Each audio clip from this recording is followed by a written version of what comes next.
Praise the lord. నీకోసం వేసే మాట అని దేవుని వాగ్దానాన్ని వింటున్న ప్రియ దేవుని బిడ్డలందరికీ హృదయపూర్వకమైన వందనాలు తెలియజేస్తున్నాను. దేవుడు మిమ్మల్ని మీ కుటుంబాన్ని ఆశీర్వదించును గాక. ఈ రోజు దేవుడు మనకు అనుగ్రహిస్తున్న వాగ్దానము ఇర్మియా గ్రంథం 31వ అధ్యాయం 16వ వచనము. ఏడవక ఊరుకొనుము, కన్నీళ్లు విడిచుట మానుము. ఆమేన్. నిశ్చయంగా ప్రియ దేవుని బిడ్డ, కన్నీరు కారుస్తున్నావా? అనేకమైన సమస్యలు, అనేకమైన ఇబ్బందుల చేత ఉన్నావేమో. ఎవరికి నీ సమస్య చెప్పుకోలేక ఒంటరిగా ఏడుస్తున్నావేమో. చాలా మందిని కూడా మేము గమనిస్తూ ఉంటామండి. పైకి ఎంతో ధైర్యంగా కనిపిస్తూ, పైకి ఎంతో నవ్వుతూ కనిపిస్తూ ఉంటారు, కానీ వారి జీవితాల్లో ఎంతో భయంకరమైన దుఃఖం వారిని వెళ్తా ఉంది.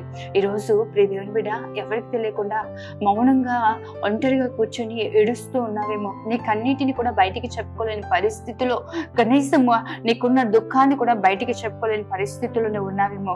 అయితే దేవుడు ఈరోజు వాగ్దానం చేస్తున్నాడు, ఏడవక ఊరుకొనుము, కన్నీళ్లు విడిచిన మానుము. నిజమే, ఇప్పటి వరకు నువ్వు కార్చిన కన్నీటిని దేవుడు చూచి ఉన్నాడు. ప్రియ దేవుని బిడ్డ, ఆయన నీ కన్నీటిని లెక్క చెప్పబోతున్నాడు. నువ్వు ఎందు నిమిత్తమైతే కన్నీరు కాచావో, ఎందు నిమిత్తమైతే ఇన్ని దినాలు రోధిస్తూ ఉన్నావో, నిశ్చయంగా ప్రభు నీ కన్నీటిని తుడిచే సమయం ఆసన్నమైంది.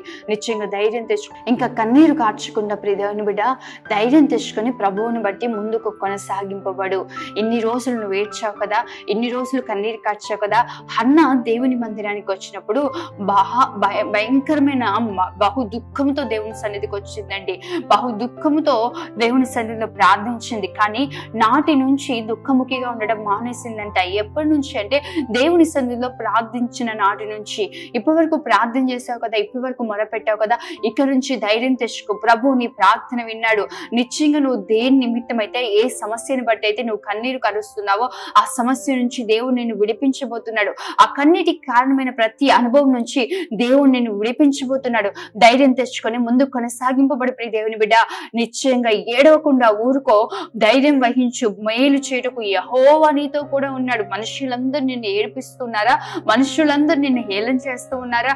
కావాలని నిన్ను ఇబ్బంది పెడతా ఉన్నారా? వారి మాటలను చూసి భయపడకు, వారి ప్రవర్తనను బట్టి కృంగిపోకు, కానీ దేవుని బట్టి ధైర్యం తెచ్చుకొని ముందు కొనసాగింపబడు.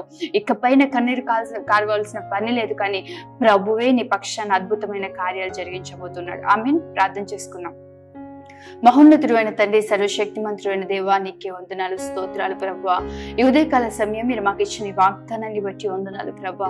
నిజమే, నీ బిడ్డలు ఎంతో మంది కన్నీటిలో ఉన్నారయ్యా. అనేకమైన పరిస్థితులు, అనేకమైన అనుభవాలు, అనేకమైన సమస్యలు. కొంతమంది బయటికి చెప్పుకోగలుగుతున్నారు, కొంతమంది వారి హృదయంలో కుమిలిపోతా ఉన్నారు ప్రభువా.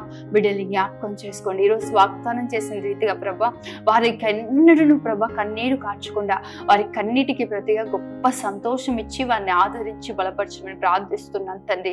దీవించండి, బిడ్డలను ఆశీర్వదించండి. వారు ఎదుర్కొన్న ప్రతి పోరాటం, ప్రతి సమస్య నుంచి విడిపించి మేలైన గొప్ప కార్యాలు వారి జీవితాల్లో జరిగించమని ప్రార్థిస్తున్నాం తండ్రి. కృపలో భద్రపరుచుకొని నడిపించండి, సహాయం చేయండి. యేసు నామములో అడుగుతున్నాను తండ్రి. ఆమేన్. దేవుడు నిశ్చయంగా మిమ్మల్ని, మీ కుటుంబాన్ని బలపరిచి ఆశీర్వదించును గాక. ఆమేన్. God bless you.